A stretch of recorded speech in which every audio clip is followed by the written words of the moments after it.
하나님 말씀은 요한복음 3장 3절부터 8절까지입니다. 예수께서 대답하여 이르시되 진실로 진실로 내게 이르노니 사람이 거듭나지 아니하면 하나님 나라를 볼 수 없느니라. 니고데모가 이르되 사람이 늙으면 어떻게 날 수 있사옵나이까? 두 번째 모태에 들어갔다가 날 수 있사옵나이까? 예수께서 대답하시되 진실로 진실로 내게 이르노니 사람이 물과 영으로 나지 아니하면 하나님의 나라에 들어갈 수 없느니라. 육으로 난 것은 육이요 영으로 난 것은 영이니 내가 네게 거듭나야 하겠다 하는 말을 놀랍게 여기지 말라. 영은 임의로 불매 내가 그 음성은 들어도 어디서 와서 어디로 가는지 알지 못하나니 영으로 난 사람도 다 그러하니라. 거듭난다는 말은 한 번 더 태어난다는 말입니다. 사람은 육신으로 날 때 어머니 자궁에서 그 물이 양수가 터져서 나오게 되죠. 그래서 오늘 말씀 중에도 물로 난다는 말씀이 있는데 이것은 육신이 어머니 뱃속에서 양수가 터져서 나오는 것을 가리키는 것이죠. 근데 사람이 태어날 때 영은 여전히 죽은 상태로 태어납니다. 아담이 선악과를 먹었을 때 그때 너 이걸 먹으면 정령 죽으리라고 했을 때 아담은 그거 먹고도 살았죠. 그것은 혼이 사는 겁니다. 그 순간에 영은 죽었습니다. 그래서 아담의 후손인 모든 인간은 태어날 때부터 영이 죽은 상태로 나오게 되죠. 그래서 이 세상에 태어난 사람이 한 번 태어났는데 이 죽었던 영도 다시 살아나는 것, 그것을 거듭난다 얘기를 합니다. 거듭이라는 말은요, 두 번이란 뜻입니다. 그래서 우리가 영으로 거듭난다는 말은 조금 맞지 않는 말입니다. 왜일까요? 그건 영으로 한 번 나는 거죠. 영으로 두 번씩 나는 건 아니잖아요. 그러니까 육신으로 한 번 나고 그래서 한 번, 또 영으로 또 죽었던 영이 살아나고 그래서 두 번, 그래서 전체가 두 번 나는 것을 거듭난다 이렇게 말씀하고 있죠. 세상에서 아기가 태어나면 호적에 올리죠. 지금은 그걸 가족 기록부라고 하나요? 그 가족 등록부에 올리게 되는데 마찬가지로 우리 영이 살아나면 출생신고를 해야 됩니다. 그것을 성경에서는 생명책이라는 곳에 기록하는 것이죠. 세상에 태어났을 때는 생명책에 이름이 없지만 거듭나는 순간, 그러니까 영이 살아나는 순간에 생명책에 이름이 기록되는 것이죠. 우리 사람에게는 짐승에게 없는, 다른 동물에게 없는 특별한 것이 있는데 그것을 영이라고 합니다. 모든 생물체는 다 혼이 있습니다. 그래서 느끼고 뭐 이렇게 어떤 의지를 표현하고 그 모든 것은요 혼이 있기 때문에 개나 고양이나 다 혼이 있습니다. 그걸 생각을 합니다. 그러나 그들과 사람이 다른 점은 우리에게는 영이 있다는 것이죠. 다만 이것이 죽어서 있을 뿐인 것이죠. 그래서 영이 살아나는 사람만이 하나님을 볼 수 있습니다. 하나님 나라를 볼 수 있습니다. 사람들은 그래요. 천국이 어디 있어? 그게 어디 있냐고 얘기합니다. 근데 예수님 그러시죠. 누가복음 17장 21절에 보면 하나님 나라는 여기 있다 저기 있다 하는 것이 아니라 바로 너희 가운데 있느니라. 그거는 누구한테 하는 말인고 하니 바리새인들, 하나님을 잘 모르는 사람들에게 하는 말입니다. 하나님 나라가 언제 임합니까? 그랬더니 거기서 그거 여기 그런 게 시간적 공간적이 아니라 이미 바리새인들 너희 가운데 하나님 나라는 있다는 거예요. 다만 그들은 영적인 눈이 어두워서 아직 보지 못하고 있다는 것뿐입니다. 그래서 오늘 말씀에도 요한복음 3장 3절에 보면 예수께서 대답하여 이르시되 진실로 진실로 내게 이르노니 사람이 거듭나지 아니하면 하나님 나라를 볼 수 없느니라. 그러니까 거듭난다는 것은 육신으로 한번 나고 영까지 살아나면 그럼 하나님 나라를 알아볼 수 있다는 겁니다. 오늘 말씀에 3장 요한복음 3장 5절에 보면 물과 영으로 나지 아니하면 이 말씀은요. 그러면 물과 영으로 나야 되겠네. 거듭나는 방법을 얘기하는 것이 아닙니다. 거듭난다는 것은 이런 것이다라는 걸 설명하는 것이죠. 한 번은 물로 나고 어머니 뱃속에서 양수라는 물이 터져서 거기서 나오는 것이고 또 두 번째는 죽었던 영이 살아나는 것. 이것을 요한복음 3장 5절은 거듭나는 방법을 얘기하는 것이 아니라 거듭난다는 것은 바로 물로 나고 영으로 난다. 이것을 설명한다는 것이죠. 그것을 바로 3장 6절에는 설명하고 있지 않습니까? 3장 6절은 그래서 육으로 난 것은 육이고 영으로 난 것은 여기다. 그러니까 3장 5절에 있는 말씀을 3장 6절에는 설명해 주고 있다는 것이죠. 이걸 굉장히 사람들은 복잡하게 생각합니다. 왜냐하면 요한복음 3장 5절을 보통은 어떻게 이해하죠? 물과 성령으로 거듭나지 아니하면, 이렇게 사람들은 알아들어요. 그럼 물과 성령이 뭘까? 아, 물은 이거 하나님 말씀 아닐까?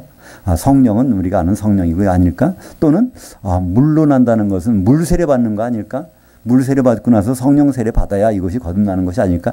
여러 가지를 오해를 합니다. 근데 오늘 말씀은 간단합니다. 이 두 번 난다는 것은 한 번은 물로 나는 것이고 한 번은 영이 살아나는 것이다. 육으로 난 것과 영으로 나는 것을 간단히 이렇게 설명해 주고 있는 것이죠. 그런데 왜 사람들은 물과 성령으로 거듭난다는 말을 하고 있을까요? 그것은 우리말 성경 번역이 조금 그렇게 되어 있기 때문에 그렇습니다. 그러니까 물과 영으로 난다고 성경은 예수님 말씀하셨는데 우리말 성경 번역은 물과 성령으로 난다고 번역하고 있죠. 그러니까 영이라는 말을 성령으로 번역해 놓기 때문에 우리가 오해를 합니다. 우리는 영이라는 건 일반적으로 영하면요, 이 사람의 영을 얘기합니다. 모든 사람들은 영을 가지고 있잖아요. 다만 죽어 있는 사람들이 있고 거듭난 살아있는 사람도 있지만, 근데 그것을 성령이라고 번역해 버리니까 사람들은 성령을 받아야 거듭나는 것인가, 이렇게 오해를 하게 있다는 것이죠. 근데 사실은요, 이 거듭난다는 것, 생명책 이름이 기록된다는 것은요, 이 성령이 오신 후부터 있는 것이 아니라 그 전부터 있었습니다. 아담이 영이 죽은 다음부터, 그 다음부터 계속 이 거듭나는 일들이 벌어졌단 말이죠. 히브리서 11장에 보면 구약시대 때 믿음으로 거듭난 사람들이 쭉 나옵니다. 거기에 보면 아벨부터 등장하죠. 가인과 아벨이 있었는데 그 형제가, 아벨은 형한테 죽임을 당합니다. 근데 아벨은 어떤 제사를 드렸죠? 피의 제사, 양을 잡아서 피를 드리는 제사를 드렸어요. 사실은 그래서 아담도 사실은 그때 생명책이 기록은 돼 있을 것입니다. 창세기 3장 21절에 보면 거기에서 그런 고백을 하죠. 선악과를 먹은 다음에 그 다음에 아담과 그 아내가 범죄했습니다. 그때 하나님 찾아오시죠. 아담에게 너 왜 먹지 말라는 것을 왜 먹었냐 했더니 하나님 나에게 주셔서 함께 있게 하신 그 아내가 먹으라 그래서 주어서 먹었습니다 했더니 바로 그 아내에게 얘기합니다. 왜 그랬냐 그랬더니 아내는 그러죠. 뱀이 나를 꿰어서 그 꿰임에 넘어갔습니다. 그 다음에 그 뱀에게는 직접 너는 배로 다니고 종신토록 흙을 먹을지니라, 흙의 티끌을 먹을지니라. 그래서 그런 하나님 선고가 나온 다음에 3장 15절에 놀라운 복음이 나오죠. 여인의 후손이 나타나서, 여자의 후손이 나타나서 뱀의 머리를 상하게 하는 일이 나타난다. 그러니까 그 여자의 후손이 누구일까요? 바로 남자와 관계를 하지 않고 바로 애가 나오는, 동정녀를 통해서 나오는 그런 일이 벌어진다는 건데, 그것이 이제 예수님 오시는 것을 말씀하고 있죠. 그리고 나서 바로 그 여자에게 그 말을 합니다. 너는 너에게 수고와 잉태를 배가시켜서 자녀를 낳게 하고 너는 남편을 사모하고 남편은 너를 다스릴지니라. 그때 그 여자는 교회고요. 그 남편은 예수 그리스도를 가리키고 있죠. 에베소서 5장 31절과 32절에 보면 그렇습니다. 그리고 난 다음에 거기서 마지막에 가서 아담이 고백하는 게 있습니다. 우리말 성경은 그냥 이렇게 있어요. 바로 그 아내를 보고 바로 하와 그렇게 얘기를 합니다. 그래서 그의 산자, 모든 산자의 어미가 되었다 그러는데요. 이 하와라는 뜻은요, 살았다 그런 뜻입니다. 살았다. 그러니까 이건 고백입니다. 믿음의 고백이에요. 아담은요, 사실 선악과를 먹었기 때문에 다 죽은 겁니다. 자기도 죽었고 그 아내도 죽은 거예요. 근데 하나님의 말씀을 쭉 듣다 보니까 자기 아내가 애를 갖는다는 거예요. 애를 낳는다는 거예요. 그럼 남편을 사모하게 된다는 거예요. 그럼 우리가 살았다는 겁니다. 그래서 거기서 외치는 것이 살았다. 자기가 선악과를 먹고 하나님이 계명을 어겼기 때문에 죽은 것은 기정사실인데 하나님이 나타나는 말씀한 걸 쭉 들어보니까 살았다는 겁니다. 그래서 아예 하와가 그 이름이 돼버렸어요. 사실 아담의 아내는요, 그 전까지 이름이 없었습니다. 그 다음부터 그 아내를 하와라고 하는 말 그 다음부터 나옵니다. 그 전까지는 그의 아내, 그의 여자라고만 하죠. 그때 살았다는 고백을 하자마자 하나님은 바로 창세기 3장 21절에 보면 짐승을 잡아서, 아마 어린 양일 겁니다. 그걸 잡아서 피를 낸 다음에 그 가죽으로 그 수치를 가려주죠. 그것이 바로 아담의 믿음의 고백 다음에 나오는 수치를 가려주는 장면이 나옵니다. 그 다음부터 아벨은 양을 잡아서 그 피를 가지고 제사를 드리고, 그 모든 제사들은 바로 피를 내서 하나님께 드리는 제사가 나오죠. 그것은 무엇의 모형일까요? 모든 성경은 바로 예수 그리스도의 모형입니다. 그러니까 예수 그리스도의 피를 통해서 다시 우리는 살아날 수 있다. 하와처럼 살았다 하는 고백이 나온다는 것입니다. 그것을 요한계시록 17장 18절에서는 이렇게 말씀합니다. 그래서 창세 이후로 생명책에 기록되지 못한 자들은 그 짐승을 보고 기억이더라 하는 말이 나와요. 그러니까 창세로부터 생명책에 이름이 기록되는 일들이 있다는 거예요. 근데 기록되지 못한 자는 이르니 하리라 그렇게 얘기합니다. 그러면 생명책에는 어떻게 기록될 수 있을까요? 요한계시록 13장 8절에 보면 창세 이후로 죽임을 당한 어린 양의 생명책 이렇게 돼 있어요. 우리 예수님은 2000년 전에 십자가에서 죽으셨잖아요. 근데 예수님은 창세 이후로 죽임을 당하셨다는 거예요. 그건 무슨 말일까요? 예수님의 모형들인 짐승들이 예수님의 대신해서 계속 죽어나가는 일이 있었다는 것입니다. 하나님이 짐승의 짐승을 잡아서 그때 아담의 수치를 가려준 그때부터 계속 짐승의 피가 흘려졌는데, 아벨도 양을 잡아서 피를 흘리고, 구약시대 모든 제사들은 피를 흘려가지고 계속 나아갔는데, 이 피가 바로 예수 그리스도의 피라는 것을 창세 이후로 흘렸다는 것입니다. 그것을 요한계시록 13장 8절은 얘기하고 있죠. 그래서 이렇게 되면 우리는 좀 더 분명해집니다. 성령이 오시기 전에, 예수님이 오시기 전부터 많은 사람들은 생명책 이름이 기록됐어요. 사실은 예수님 제자들도 성령 받기 전에 생명책의 이름이 기록된 것을 성경은 말씀하고 있습니다. 누가복음 10장 20절에 보면 거기 이제 10장에서 제자들을 세상에 내보냅니다. 그러면서 귀신 쫓고 병 고치게 하고 하나님의 복음을 선포하게 합니다. 그때 제자들이 와서 보고를 하죠. 예수님께 와서 주님, 주의 이름으로 귀신한테 나가라 했더니 귀신 도망갑니다. 그랬더니 예수님이 거기서 무슨 말씀하시죠? 귀신이 쫓겨난 것으로 기뻐하지 말고 내 이름이 하늘들에 기록된 것을 기뻐하라는 거예요. 이 세상 호적에 기록된 것이 아니라 하늘들에 기록됐다는 것입니다. 그것은 생명책의 이름이 기록됐다는 것이죠. 예수님이 이제 십자가에 달리시고 부활하십니다. 그리고 40일 동안 제자들과 같이 쭉 지내셨어요. 그리고 이제 승천하시는데 그때 하신 말씀이 뭘까요? 너희들 내가 갈 테니까 빨리 가서 복음 좀 전해라.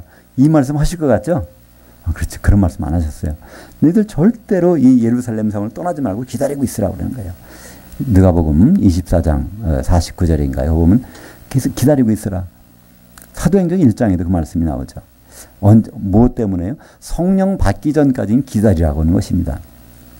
그렇다는 얘기는 그들은 거듭났고 또 생명책 이름이 기록되어 있지만 여전히 성령을 받지 못한 상태라는 것을 우리는 알 수가 있습니다. 그렇다면 이 거듭난다는 건 도대체 어떻게 거듭나는 것일까요? 우리는 그냥 물과 성령으로 거듭난다고 지금 알고 있었는데, 그럼 물과 성령으로 아니라면 거듭나는 것은 도대체 어떻게 거듭나는 걸까? 우리 죽은 영이 어떻게 살아날까? 이 거듭나는 것에 대해서는 베드로가 그것을 자세히 기록해 놓은 것이 있습니다. 베드로전서 1장 3절에 보면 우리 주 예수 그리스도의 아버지 하나님을 찬송하리로다. 그의 많으신 긍휼대로 우리를 거듭나게 하사. 우리를 거듭나게 하시는 것은 하나님의 긍휼이 있었다는 거예요. 그분이 우리가 한 노력이 아니라 그분이 창세전부터 갖고 계신 그 아가페의 사랑 때문에 우리는 거듭나게 되었다는 것을 말씀하고 있습니다. 물론 이 성경 구절을요, 우리말로 그냥 읽어보시면 좀 이상하게 되어 있어요. 번역이 좀 잘못되어 있다는 말입니다. 그걸 우리말 성경은 어떻게 되어 있을까요? 우리 주 예수 그리스도의 아버지 하나님을 찬송하리로다. 그의 많으신 긍휼대로 예수 그리스도를 죽은 자 가운데서 부활하게 하심으로 말미암아 우리를 거듭나게 하사 산소망이 있게 하셨다. 그러니까 예수님이 죽었다가 부활하심으로 우리는 거듭났다고 번역을 해놓았으니까 성령이 오셔야 거듭나나 보다 이렇게 된 거예요. 근데 이건 참 말도 안 되는 번역입니다. 번역은 어떻게 됐냐면 우리는 아버지 긍휼대로 거듭난 것이고, 우리가 산 소망을 갖게 된 것은, 예수님을 만나는 소망을 갖게 된 것은 그분이 죽었다가 부활하심으로 우리가 산 소망하셨다는 것을 구분해서 말씀하고 있는데, 그것을 한글로 옮기는 과정에서 전혀 이상하게 번역을 해놓은 것이죠. 그러니까 우리가 거듭나는 것은 아버지의 긍휼로 성령이 오시기 전부터 그래서 거듭나는 사람들이 쭉 있었죠. 베드로전서 1장 23절에 보면 너희가 거듭난 것은 썩어질 씨로 된 것이 아니요 썩지 아니할 씨로 된 것이니 살아있고 항상 있는 하나님의 말씀으로 된 것이니라. 근데 여기서 이 말씀이라는 단어가 로고스입니다. 이 로고스라는 것은요 성경 말씀을 얘기하는 것이 아닙니다. 이 로고스라는 것은 베드로전서에서는 특별히 하나님의 논리를 얘기하고 있습니다. 베드로전서 3장 15절에 보면 너희 속에 있는 소망에 관한 이유를 묻는 자들이 있거든 그들에게 대답할 것을 준비했다가 제대로 대답하는데 온유함과 두려움으로 하라는 겁니다. 우리는 보면 빨리 전도해야지 나가서 많은 사람을 구원해야지 그러죠. 성경은 우리 성도들에게 그런 말 한 적이 없어요. 오히려 사람들이 물어보도록 하라는 겁니다. 당신은 어떤 소망이 있길래 그렇게 마음이 편하고 그런 어려운 일을 만나도 그렇게 안색에 안 변합니까? 그런 소망에 관한 이유를 물어볼 때에 그때 그 이유를 설명하라고 합니다. 그 이유라는 단어가 로고스입니다. 그러니까 로고스라는 건 성경 말씀이 아니에요. 성경 말씀은 로고스 중에 하나입니다. 이 로고스라는 것은 우리말로 이렇게 표현하자면 번역하자면 논리라고 하는 것이 맞습니다. 로고스라는 것에 나온 단어가 로직이고요. 영어에서 로직에서 나온 말이 로지라는 말이 나옵니다. 로지라는 것은 바로 바이올로지 하면 생물학, 지올로지 하면 지질학, 모든 것의 논리잖아요. 모든 논리. 그러니까 하나님의 논리 체계 안에서 우리는 거듭나게 되었다는 거예요. 그분이 창세전부터 우리를 거듭날 수 있도록 계획하셨고 또 예수 그리스도를 보내셔서 그걸 이루셨고 그래서 하나님의 논리 가운데서 우리가 거듭난다는 것을 베드로는 말씀하고 있는 것이죠. 그렇기 때문에 성령이 오시기 전부터 많은 사람은 거듭나 있었고 생명책 이름이 올라가 있었고 제자들마저도 성령 받기 전에 거듭나 있었고 생명책에 이름이 있었던 것입니다. 이 거듭남에 대한 논리를 예수님은 오늘 그 요한복음 3장에서 니고데모에게 설명을 해 주십니다. 이 니고데모라는 사람은 바리새이면서 바리새인의 관원이고 또 교사라고 합니다. 그러니까 성경을 가르쳐 주는 선생님이에요. 근데 이 밤중에 몰래 예수님을 찾아와서 질문하는 것이죠. 그래서 이 한 번 더 낳아야 된다는 건데 내가 어떻게 지금 나이가 들었는데 어머니 뱃속에 또 들어갔다가 나옵니까? 그러니까 어머니 뱃속에 들어갔다 나온다는 것. 다시 말해서 물에서 나온다. 한 번 더 물에서 나오라고요? 그랬더니 예수님이 거기서 아니야. 물로 나온 건 한 번이면 좋게. 넌 영으로 나기만 하면 돼. 그 말씀 가르쳐 줬는데 그 말씀에 대해서 이해를 잘 못하는 거예요. 그랬더니 거기서 이제 예수님이 한 번 더 말씀합니다.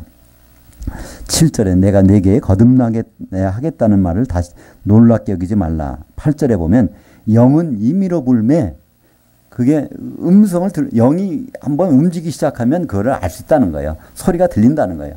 근데 어디서 와서 어디로 가는지 방향은 모른다는 겁니다. 그것처럼 영으로 난 사람은 다 이렇다는 겁니다. 우리말 번역은 바람이 임의로 불매 네가 그 소리는 들어도 어디서 와서 어디로 가는지 알지 못하나니 성령으로 난 사람은 다 이러하니라. 거기도 성령이라고 해놨어요. 그 성령은 아니거든요. 성령은 나중에 성령 받은 사람 아무도 없고 니고데모한테 성령 얘기해봐야 그는 더욱 알 수 없는 사람이잖아요. 성령은 세상 사람들이 알지 못하는 거기 때문에 여기서는 성령이 아니라 푸뉴마라고 하는 바로 그 영을 얘기하고 있습니다. 영이라는 것은 임의로 분다는 건 뭘까요? 영이라는 것은 꿈틀댄다는 거예요. 영이 살아나면 꿈틀댄 이렇게 움직인다는 거예요. 지렁이도 밟으면 꿈틀한다. 살은 것이면 마찬가지로 영이 죽었을 때는 아무것도 못 느끼지만 영이 살아나는 순간에 바로 그 사람은 그걸 안다는 거예요. 영적인 영의 소리를 듣는다는 거예요. 그러나 어디서 와서 어디 가는지 눈에 보이지는 않는다는 겁니다. 그것을 바로 거듭난 사람을 그렇게 설명하고 있죠. 마태복음 5장 3절은 어떻게 설명하고 있습니까? 심령이 가난한 자는 복이 있나니 천국이 저희 것이며 그러니까 거듭난 사람이 천국 하나님 나라에 들어가게 되는데 심령이 가난한 사람은 거듭났다는 거예요. 그때 심령이라는 말은요. 우리말 정확히 번역하면 영이 가난한 사람은 그런 뜻입니다. 거기에 마음 심자가 안 들어가 있어요. 영이라는 뜻입니다. 푸뉴마라고 돼 있죠. 그러니까 영이 가난하다, 영이 배고프다, 영이 목마르다 그런 뜻이. 영이 왜 배고프고 목마를까요? 이게 살아났다는 얘기입니다. 그러니까 아기가 나왔는데 아기가 나오면 어떻게 하죠? 보통은 그냥 볼기짝을 탁 때린다 그러죠. 그래서 딱 때렸는데도 애가 아무 소리 안 나면 이거 큰일 난 겁니다. 그죠? 사산일 가능성이 많다는 거예요. 근데 이제 볼기를 딱 때리면 애가 울기 시작하면요. 야, 살았다. 그죠? 그다음부터 애는 자꾸 웁니다. 왜 울죠? 배고파서, 젖 먹고 싶어서 웁니다. 젖 물려주면 울으면 끝이잖아요. 그러니까 마찬가지로 심령이 가난한데 영이 갈급하고 가난한 자는 복이 있나니 이 사람은 천국에 이미 들어왔다는 겁니다. 하나님 나라에 들어온 사람. 하나님 나라는 누가 들어온다고요? 오늘 요한복음 3장 3절에 보면 거듭난 사람만이 들어오게 되는데 마태복음에서는 그것은 거기 들어와 있다는 겁니다. 영이 살아난 사람은 거기에 들어오게 된다는 것이죠. 그래서 예수님은 이것들을 말씀하셔서 니고데모가 전혀 깨닫지를 못해요. 그러니까 유대인의 선생이고 성경학자고 이걸 성경에 대해서 그냥 그 당시에 서기관 정도면요. 이 구약 성경을 다 암송하는 사람들이에요. 그때는 책이 없고 두루마리로 된 것을 쌓아놓으면 구약 성경이요. 사람이 보통 한 거의 한 평 정도 되는 방 거기에 꽉 두루마리 성경책이 다 쌓여 있다는 거예요. 그러면 그것을 어떻게 들고 다닙니까? 그러니까 서기관들, 성경을 가르치는 사람들 그걸 다 외우고 다니는 거예요. 그러니까 성경을 다 외우는 사람인데 예수님 말씀, 말귀를 못 알아듣는 겁니다. 그랬더니 예수님이 좀 더 자세히 가르쳐 주신 말씀이 요한복음 이제 13장 14절 15절에 거기 나오죠. 민수기의 21장에 나온 사건. 모세가 광야에서 뱀을 든 것 같이 인자도 들려야 하리니. 그때 어떤 사건이 있었죠? 민수기 21장에 보면 출애굽한 이스라엘 백성들이 원망을 합니다. 그때 불뱀이 나와서 그들을 물잖아요. 그래서 불뱀 물려서 다 죽게 되니까 모세에게 부탁을 합니다. 우리 좀 살려달라고. 그때 하나님 방법을 주셨죠. 놋뱀을 만들어서 장대에 달고 그걸 쳐다보는 사람은 산다는 거예요. 그러니까 그걸 불뱀 물린 사람, 이 불뱀 물린 사람들이 독으로 죽어가는데 하나님의 말씀대로 그 놋뱀을 보면 산다는 것입니다. 놋뱀이란 뭘까요? 뱀은 뱀인데 그 독이 없어요. 놋뱀이니까 이게 쇠로 만들었잖아요. 근데 그 쇠는 한 개의 쇠가 아니라 놋쇠라는 것은요, 두 개의 쇠가 합쳐진 거잖아요. 우리 유기그릇이라고 하는 거죠. 안성에서 많이 나오는 안성 맞춤 유기그릇. 그것은요, 구리하고 아연을 섞어서 만듭니다. 아연은 하얀 색깔의 백색의 금속이에요. 구리는 빨간색의 금속이란 말이죠. 바로 죄가 없으신 하나님이 바로 죄가 있는 인간의 모습으로 그래서 합쳐진 구리가 십자가에 달린 겁니다. 그러니까 십자가에 달리신 그분이 누구라는 것을 알고 그걸 받아들이면 이게 영이 살아난다는 거예요. 그러니까 십자가 예수만 그냥 바라보면 안 됩니다. 그분이 하나님이신데 사람 몸으로 오셔서 저기 피를 흘리셨구나. 그걸 바로 믿음으로 받아들이는 사람들, 이건 바로 거듭난다는 겁니다. 그래서 예수님 그걸 말씀하셨어요. 모세가 광야에서 뱀을 든 것 같이, 뱀을 장대에다 높이 들린 것 같이 인자든지 십자가에 올려가서 거기에 들리는데 이것은 바로 나를 믿게 되는 사람이 영원한 생명책의 이름을 기록시키려고 그러는 것이니라. 이걸 설명해 주십니다. 그렇기 때문에 우리가 거듭나는 것, 영이 살아나는 것은요, 이 성령 받기 전에 우리는 영이 살아나게 됩니다. 성령은요, 영이 살아난 사람한테 오십니다. 그러니까 성령을 받아서 영이 살아나는 것이 아니라 영이 살아나는 사람들에게 그걸 성령을 주셔서 하나님 무슨 일을 하신다는 거예요. 로마서 8장 16절에 보면 성령께서 우리의 영과 더불어 우리가 하나님의 자녀라는 것을 증언해 주신다는 것입니다. 요한복음 14장 17절에도 보면 바로 세상은 그 성령을 알지 못한다는 거예요. 봐라. 그러나 너희는 그를 아나니 너희와 함께 있으며 너희 안에 계시겠습니다. 이건 무슨 말일까요? 제자들은 거듭났기 때문에 지금 성령이 함께 하신다는 거예요. 그리고 그들 속에 거하신다는 겁니다. 제자들에게 어떻게 성령이 함께 하실 수 있었을까요? 그때 당시에? 제자들은 항상 누구와 있었죠? 예수님과. 예수님이 요단강에서 바로 성령으로 세례를 받으신 다음부터는 성령은 예수님 떠나지 않으셨어요. 그죠? 그래서 예수님이 계신 곳에 항상 성령이 계셔. 그러니까 제자들은 항상 성령이 함께 있었단 말이에요. 그러나 내가 떠나가는 것이 유익이라. 내가 가지 아니하면 그분이 다시 오지 아니할 것이고 내가 가면 그를 보내리니. 그래서 예수님 가시고 이제 성령을 보내주십니다. 그래서 제자들은 기다렸죠. 성령을 받았다면 기다릴 필요가 없지 않습니까? 그러니까 성령 받기를 그들은 기다렸는데 오순절날 성령이 임한 것입니다. 그래서 오순절날 어떤 일이 벌어졌죠? 사도들에게 성령이 임했고 그날 저녁에 성도들 3,000명이 성령이 임했습니다. 오순절날은 어떤 절기일까요? 오순절날은 제사 드린 방법이 특별합니다. 떡 2개를 만들어서 그거를 하나님 앞에 가서 흔드는 절기예요. 이 떡을 만들어서 드리는 제사를 소제라고 합니다. 힐소자, 하얀 가루를 거기 기름에다가 버무려 가지고 반죽을 해서 떡을 만들어서 하나님 앞에 흔드는 그 제사법인데 매년 그렇게 해왔어요. 근데 예수님 십자가 달리신 그 해에는 오순절날 그것이 실제적으로 벌어진 겁니다. 어떻게 벌어졌을까요? 이 가루가 됐잖아요. 사도들도 가루가 되고 성도들도 가루가 됐어요. 이걸 뭉치려면 뭐가 필요하죠? 뭉칠 수 있는 반죽되게 기름이 내려온 것이죠. 그래서 기름이 내려와서 그들은 바로 교회가 예수 그리스도의 몸으로 세워지기 시작한 것입니다. 그러니까 이 성령이라는 것은요. 성령이라는 분은 우리를 거듭나려고 보내주신 것이 아니에요. 성령이 안 오셔도 거듭나는 일에 지장이 없어요. 그러나 성령을 반드시 보내시는 이유가 있잖아요. 내가 가는 것이 유익이라 가지 않으면 그분이 안 오신다는 거예요. 근데 도대체 성령은 뭐하러 오셨을까요? 에베소서 4장 3절에 보면 평안에 매는 줄로 우리들이 그 줄로 성령이 하나 되게 하심을 굳게 지키라. 성령은 우리를 반죽하러 오신 분이에요. 하나 되게 하신 분이에요. 한 몸 되게 하기 위해서 그분은 보내신 것이죠.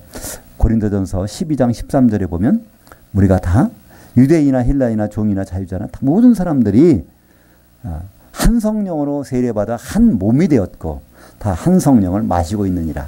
우리는 이 성령이 오신 목적은요. 거듭나지 않은 세상 사람들을 거듭나라고 하는 것이 아니라 거듭난 사람들이 그 속에 들어가서 그걸 먹고 마시며 한 몸 되도록 하는 것이 성령의 오신 목적이죠. 그래서 이 물과 성령으로 거듭나지 아니하면 이 말이 굉장히 오해가 되고 잘못되는 것은 나 하나님 말씀 읽었고 또 성령 받았으니까 나는 거듭나 그러면 다 끝났다 이렇게 생각하니까 문제가 되는 거예요. 거듭나는 것은 거듭나는 것이고 성령 받는 것은 성령 별개의 것입니다. 그죠? 그러니까 모든 사람은 거듭나야 생명책 이름이 기록돼서 요한계시록 20장 거기 11절부터 15절까지는 백보자 심판이 나오잖아요. 거의 15절에 보면 20장 15절에 생명책에 이름이 없는 자는 다 불못에 던져지기 때문에 거듭나는 것은 너무나 중요한 일입니다. 근데 거듭난 사람들은 근데 어디 들어가죠? 불못에 들어지네 예루살렘 성에 들어갑니다. 거듭난 사람, 생명책에 이름이 있는 사람들만이 예루살렘 성에 들어가는데 그럼 예루살렘 성이 준비가 돼야 되잖아요. 예루살렘 성이 없으면 거듭나 놓고 갈 데가 없는 거예요. 그죠?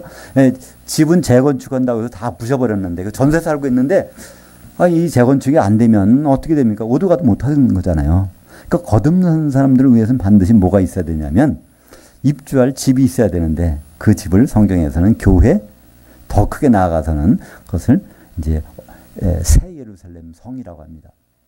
히브리서 11장에 보면 거기에 많은 믿음의 사람들이 나오는데 대표적으로 아브라함에 대해서 설명합니다. 아브라함은 어떤 믿음을 가졌냐면 이 세상에 살 때 집을 안 졌다는 거예요. 왜냐하면 기초석에 있는 그 성을 바라봤기 때문에 거기에 들어갈 소망이기 때문에 그래서 집을 안 짓고 살았다는 겁니다. 아브라함의 소망은 아브라함의 바라고 바랐다는 것은 새 예루살렘 성이 들어가는 거예요. 성경에서 기초석이 있는 성은 어딜까요? 창세기 요한계시록 21장 14절에 보면 어린 양의 12사도의 기초석으로 되어 있는 그 새 예루살렘 성이 나옵니다. 그 성에 들어갈 것을 바라보면서 믿음을 가진 사람들이 구약시대 때 예수님 오시기 전까지 사람들의 소망이었습니다. 그렇다면 그 성은 누가 이룰까요? 히브리서 11장 마지막에 40절에 말씀 나오죠. 바로 우리가 아니고 우리 성도들이 아니고서는 저들이 온전하게 이루지 못한다는 우리가 아니고서는 그들이 입주를 못한다는 거예요. 다시 말해서 우리 성도들이 바로 새 예루살렘의 성전이 되고 기둥이 되고 하지 않으면 그들이 들어올 수가 없다는 겁니다. 우리가 생명책에 이름이 기록되어 있다면 참 안전한 겁니다. 그죠? 불못에 안 들어가니까. 근데 생명책에 이름이 지워질 수도 있다는 사실이 있어요. 우리는 한번 영의 구원을 받고 거듭나서 야 이제 끝났다. 이렇게 얘기하죠. 한번 구원받으면 이거 영원히 간다. 맞긴 맞는데 그게 완전히 맞는 말은 아니에요. 믿음이 유지되는 한에 영원히 가는 거지 중간에 믿음을 버리고 하면 이게 안 갈 수도 있단 말이에요. 자, 대표적인 예로 어떤 게 있을까요? 고린도전서 3장 5절에 그런 말씀이 있죠. 그죠? 바울이 고린도 교회 어떤 사람을 그냥 영 심판해 버렸어. 그래서 뭐라 그러죠?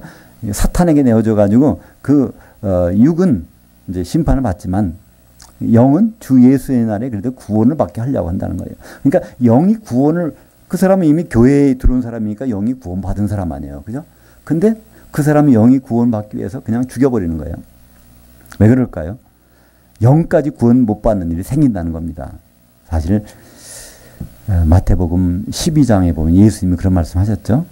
인자를 거역하는 것은 말로 거역하는 것은 용서를 받을 수 있지만 성령을 거역하는 것은 지금 세상이나 앞으로 올 세상이 영원히 이거는 이제 용서를 받지 못한다는 거예요. 그럼 한마디로 거듭났다고 해서 끝나는 것이 아니라 거듭난 사람도 성령을 거역하게 되면 생명책에서 이름이 지워질 수가 있다는 겁니다. 그래서 요한복음 3장 5절에 보면 바로 생명책에서 이기는 자는 생명책에서 이름을 지워주지 않겠다는 거예요. 우리가 이기는 자 바로 믿음을 끝까지 유지할 수 있는 자 생명책에 지우지 않는다. 그러니까 우리는 이기는 자가 되는 것이 필요합니다. 이기는 자를 성경에서는 성도들 요한계시록에서는 이기는 자라고 되어 있어요.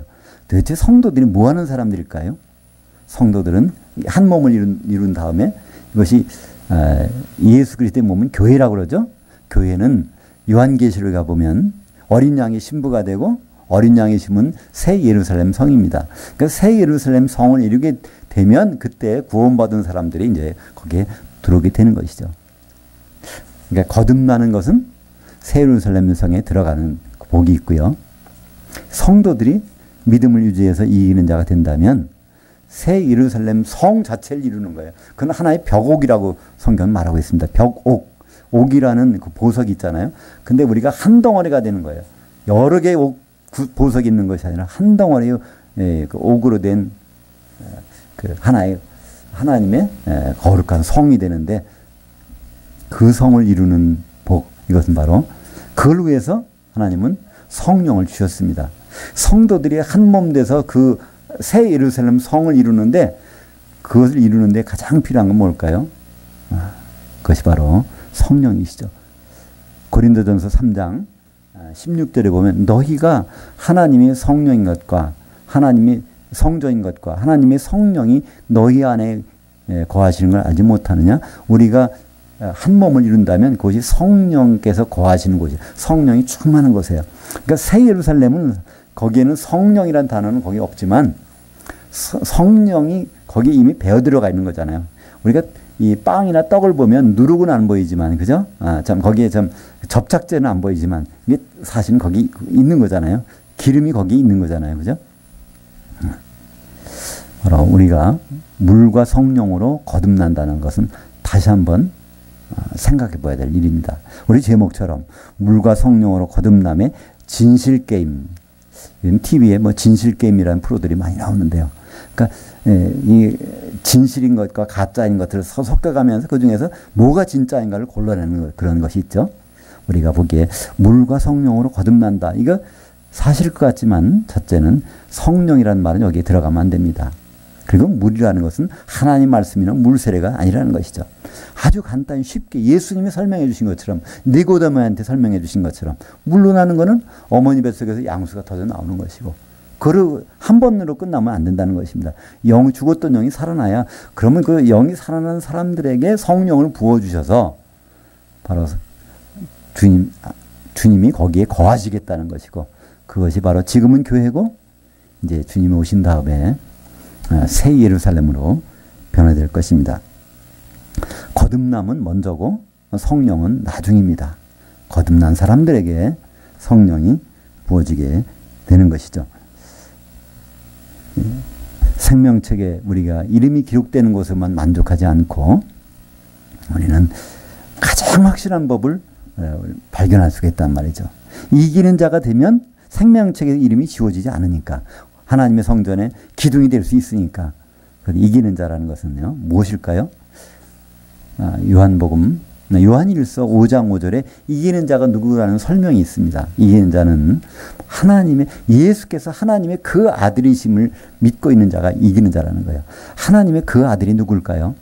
바로 독생자에서 죽으시고 부활하셨다가 맏아들 되신 분, 그분을 끝까지 믿고 있는 자, 그것이 이기는 자고, 그것을 이기는 자는 요한계시록 21장 7절에 보면 하나님의 아들이 된다고 합니다.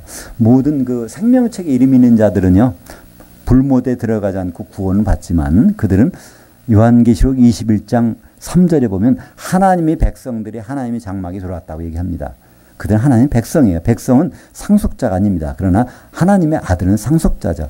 우리 이기는 자가 되면 우리 성도들은 끝까지 믿음을 유지할 수 있고 성령 안에서 하나가 된다면 생명책에서 이름이 지워지는 일도 없고 오히려 생명책에 이름이 기록된 사람들이 다 우리 속에 들어와서 쉬게 되는 놀라운 일들이 벌어질 것입니다. 물과 성령으로 거듭난다는 말은 없습니다. 오히려 물로 난 사람들은 반드시 영으로 나야 되고, 영으로 난 사람들에게 모이면 그곳에 성령이 충만하게 되고, 그 성령으로 기름으로 반죽이 돼서 바로 예수님이 몸을 이루고 새 예루살렘이라는 하나의 벽옥으로 놀라운 보석으로 변화하게 될 것입니다. 기도하겠습니다.